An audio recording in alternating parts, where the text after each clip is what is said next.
You know, now that The Legend of Zelda Tears of the Kingdom is coming out, it's going to be interesting to see how Nintendo goes forward with new Nintendo Switch games and Nintendo news. Will there be a June Nintendo Direct or a September Nintendo Direct? Will they wait a couple months after Pikmin 4 for the next big thing? Will Tears of the Kingdom hold us over along with Pikmin 4? Which, speaking of Tears of the Kingdom, how are you guys enjoying the game so far?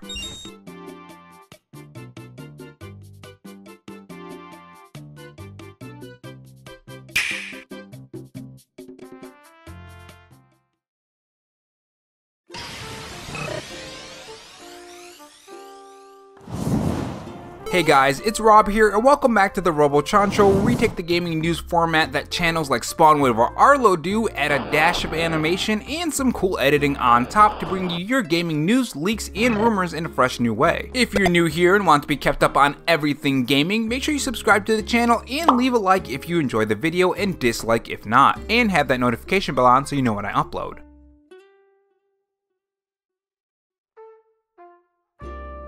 In this video, we are going to talk about some new things that are coming out for The Legend of Zelda Tears of the Kingdom when it comes to the Metacritic scores, the reactions from other players comparing Tears of the Kingdom to Redfall, which is kind of dumb in my opinion, and other Nintendo news topics that have to do with Tears of the Kingdom. If you guys enjoyed this video, leave a like, it helps the video reach more viewers when you do, and if you want to help me reach my new goal of 1,500 followers on Twitter, my Twitter handle is RoboRob93. Without further delay, let's talk about Tears of the Kingdom. So it's been a pretty wild ride when it comes to The Legend of Zelda Tears of the Kingdom from start to finish. Nintendo showcased that first trailer and then went completely silent, then we had another trailer, and then the trailer after that showed the broken Master Sword. We were all wondering what the heck is going on, what's going on with Link's arm. Then we had the Nintendo Switch OLED leak, the gameplay reveal, and overall it's just been quite a journey. I mean, even the art book leaked. But now we have the game, guys, and it's getting some interesting reviews and news. So if you guys haven't seen the news, the score is pretty dang high, with Stealth40k posting some interesting review numbers on Twitter. This is what the tweet said. The Legend of Zelda Tears of the Kingdom reviews: IGN 10 out of 10, VGC 10 out of 10, GameSpot 10 out of 10, Inverse 10 out of 10, again, comicbook.com 10 out of 10, Checkpoint 10 out of 10, CG Magazine 10 out of 10. Nintendo Life gave it a 10 out of 10, God is a Geek gave it 10 out of 10, Screen Rant 10 out of 10, Game Informer 9.75 out of 10, which is a really weird score, but still it's very high. Digital Downloaded 9 out of 10. And there are other review scores. If you go over on Metacritic, there is a lot of other ones too. There are some low numbers as well, but overall it's about a 96 to 97. It's a pretty high score, right? Now over on Metacritic, it's currently sitting at a 96 with 87 critic reviews, which is just amazing when you think about it. If you compare it to Breath of the Wild, that's currently sitting at 97. It's pretty high. So it seems like, according to Metacritic anyways, Breath of the Wild still has one leg up on Tears of the Kingdom, but they're both pretty high score. Now, as to where this places the actual game among the best reviewed games of all time, it's currently sitting at number 96, which again is kind of crazy, right? I mean, Nintendo hit a home run with Breath of the Wild for sure, but now with Tears of the Kingdom, they again hit another home run. When you think about it, the Nintendo Switch has so many great games these past 6 or 7 years, to Metroid Dread, to Animal Crossing New Horizon, to Mario Odyssey, to Tears of the Kingdom, Breath of the Wild, and even down to smaller games and smaller IPs like Kirby's Return to Dreamland. I guess Metroid Dread would be one of the smaller IPs. It's no Mario or Zelda, but still a fantastic series. I mean, man, what a complete turnaround from the Nintendo Wii U in terms of success. Now, since then, the game has been reviewing so well, some players don't really like that Tears of the Kingdom is getting all of these great reviews and praise, specifically Xbox players, and I've seen some Sony players here and there as well. But I think some of these Xbox players are not too happy. Now, I say some, not all. There are a lot of Xbox players who also have a Switch or are happy that this game is doing well. Right now, if you go online, people are comparing this game to a recent game, Redfall. Now, in Redfall's case, if you guys haven't been keeping up with that whole situation, it's a buggy, boring, sometimes broken mess that's 30 FPS on a console that's supposed to be super powerful. Now, the key thing here seems seems to be 30 FPS, because Tears of the Kingdom is 30 FPS, and sometimes, yes, it does dip below that. So I guess in their mind, it's not like comparing apples and oranges, it's like comparing apples and apples, they're the same game.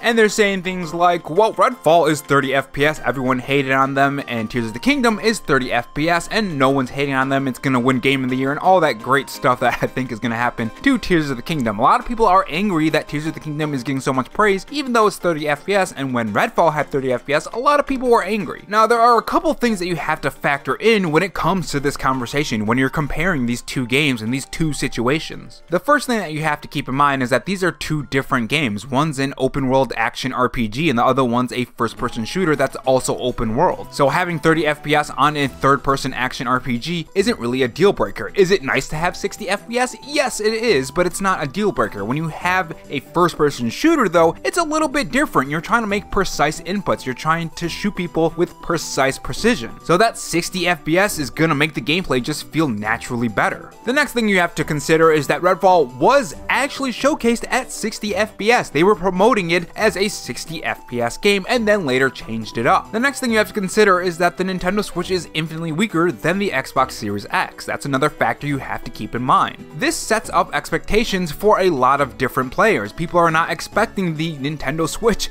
to do 60 FPS on this huge open world game, especially since Breath of the Wild also set up expectations. What is the constant thing you hear about the Xbox Series X, especially when it was first introduced? It's the most powerful console in the world, fast delivery, 60 FPS, 120 FPS, all of these things that make the Xbox Series X the Xbox Series X when it comes to performance was always how powerful it is and what these games are gonna look and run at. The next thing you have to consider is that this 30 FPS just doesn't make any sense in this conversation when you're comparing these two games. Redfall, yes, it does have a lot of problems that comes with the frame rate and the resolution, but aside from that, the game's just not good. According to reviews and people who have played it, the game down to its core base is not a good game. Compare that to Tears of the Kingdom. According to reviews and personally what I've played so far, it's a good game. So even if each one was at 60 FPS and 4K, which one's gonna be the better one and which one's gonna have the higher Metacritic score? Tears of the Kingdom. So this whole conversation just makes no sense. Like, I think what's going on here is that the Xbox brand is just not doing good. It's doing good things, but it's not doing good, if you know what I mean. I've been saying this for the past 3 years when it comes to Xbox. They need exclusives. And every single time I used to bring that up, a lot of people used to say, no, they're doing fine, they're doing the right thing. And now look where we are. I mean, if you go look at my past videos when I did talk about Xbox, I used to talk about Xbox a little bit more than PlayStation, but I said,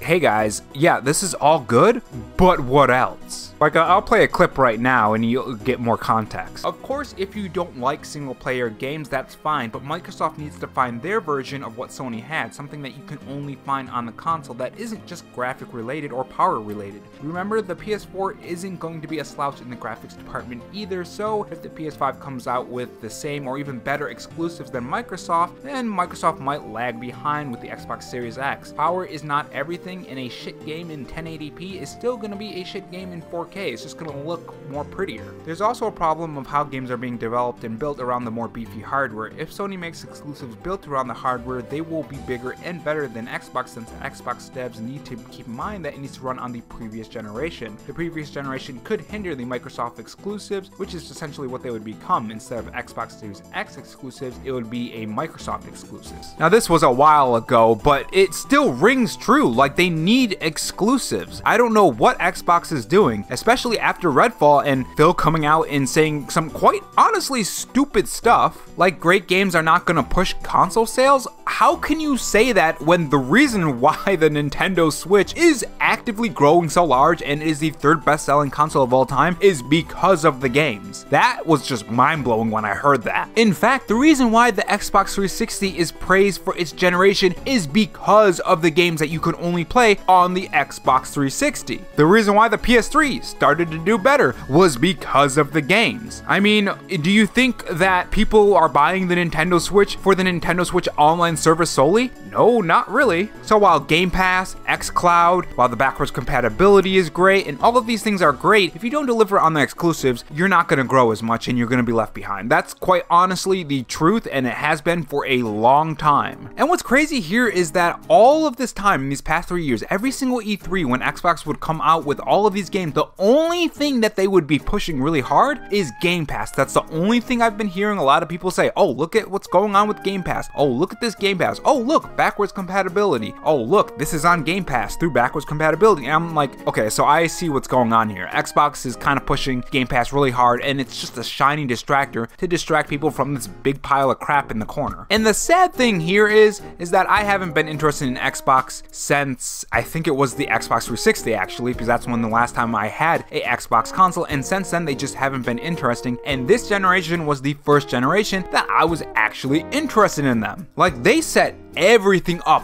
perfectly in the beginning of this generation. Game Pass, xCloud, backwards compatibility, the promise of these big games with Halo Infinite, they have Avowed, they also had Perfect Dark, a new Fable, like all these games are really exciting. Hellblade 2, a powerful console that can run it, and they just set everything up perfectly. The most perfect setup for a generation in a very long time, and all they had to do was deliver, not even deliver on releasing the games, at least showing the games would have done a lot for their brand. And every year, at every E3, at every showcase, I was left wondering, well, that's cool, but where are the games? And now we're to the point where when another console does really well, you have some Xbox players attacking people who are enjoying Tears of the Kingdom just because of the FPS. Like, make no mistake, a lot of these players haven't even touched Tears of the Kingdom at all, because none of these people are talking about the gameplay, they're not talking about the story, they're not talking about how fun the game is, what it does right, what it does wrong. It's strictly just about the 30 FPS and resolution, which makes a lot of sense because the system really can't run 4K 60 FPS. And that was my Xbox rant.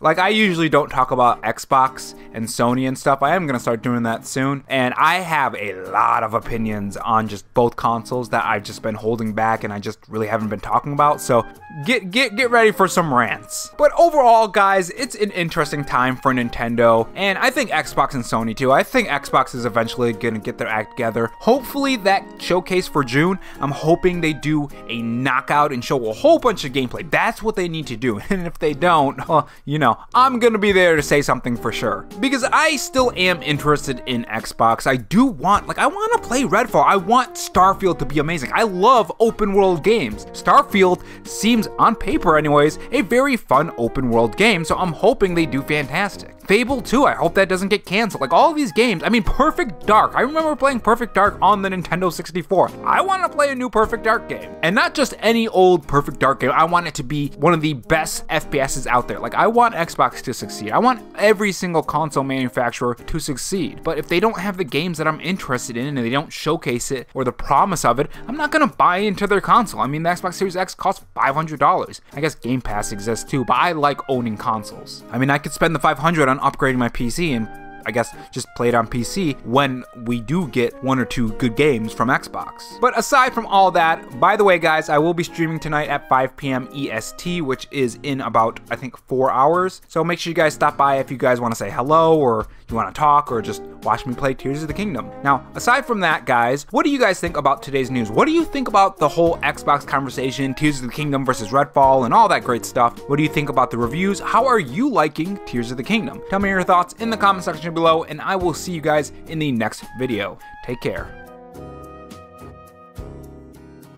And if not on your way out, make sure you subscribe for more videos and also have that notification bell on. And if you want to support the channel in any other way, there is my Patreon and Twitter account in the pinned comment if you're interested in those.